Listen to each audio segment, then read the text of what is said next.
तुम्ही बघितलं का आपल्या महाराष्ट्रातील सर्वात मोठं जलाशय जे की छत्रपती संभाजीनगर जिल्ह्यामध्ये स्थित आहे? नाही बघितलं तर चला मग मी दाखवतो.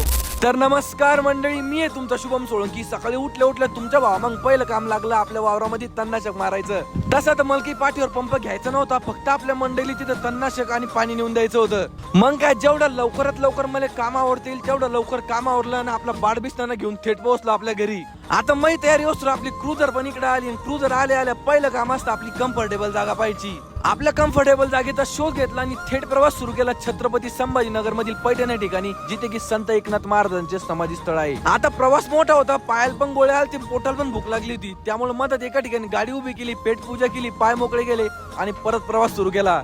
थोड्याच वेळात मी आणि आमची मंडळी पैठण मध्ये पोहोचलो आणि पैठण मध्ये पोहोचल्या पहिले आमची मंडळी वळाली गोदावरी नदीच्या दर्शनासाठी. गोदावरी नदीचे दर्शन वगैरे घेतले, नदीमध्ये एक दोन डुबकी मारली. त्यानंतर आम्ही थेट पोहोचलो अनाथांच्या नाथाकडे, म्हणजे संत एकनाथ महाराजांच्या मंदिरात.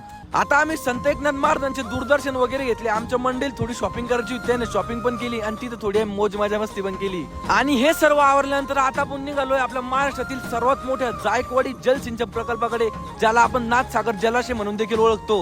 आणि इथं आल्यानंतर मला आपल्या मुंबईतील मरीन ड्राईव्हची आठवण आली. इतका सुंदर नजारा या आपल्या जायकवाडी प्रकल्पावर बनवलेला आहे. आता इथे बघण्यासारखं तर खूप काही होतं, पण वेळ आम्हाला एवढा नव्हता. त्यामुळे आमच्या मंडळीने थोडे फोटो काढले, थोडे व्हिडिओ घेतले आणि थेट प्रवास सुरू केला घराकडे. तर आजच्यासाठी एवढंच मंडळी. भेटू आपल्या पुन्हा एका नवीन ब्लॉग सोबत किंवा नवीन कॉमेडी व्हिडिओ सोबत. तोपर्यंत तुमच्या फॉलो नक्की करून घ्या.